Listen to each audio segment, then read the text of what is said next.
بسم الله الرحمن الرحيم، والصلاة والسلام على أشرف المرسلين. أولا وقبل كل شيء كان لابد باش نشكر الجميع، كل من ساهم لا من قريب ولا من بعيد.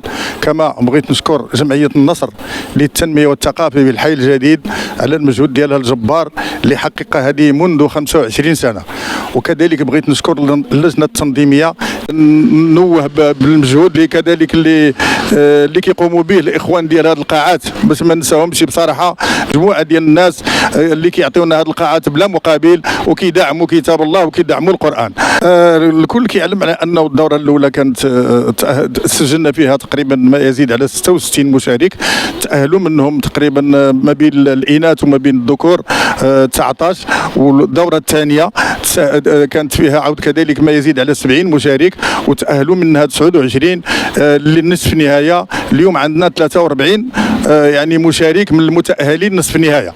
طبعا هادو غادي نختاروا منهم 12 يعني الرتبه الاولى والثانيه والثالثه بالاناث، الرتبه الاولى والثانيه في الثالثه بعدا غادي تختاروا في النهايه ان شاء الله، باللي غتكون النهايه في القاعه ديال الاسطان. هذا بالتربيه، هذا باش تخلق واحد الجو ديال الايمان، باش تخلق واحد الجو ديال الطلبه، باش تخلي كتاب الله كيدور ما بين الاطفال، باش كتفرح اسر، كتفرح اطفال، كتفرح تقريبا مدينه، لانه كتاب الله وانتم كتعرفوا على انه الرعايه الساميه ديال صاحب الجلاله الملك محمد السادس نصره الله وشفاه كيعطي اهميه كبيره لكتاب الله، وكذلك الدستور ديالنا راه فيه الاسلام.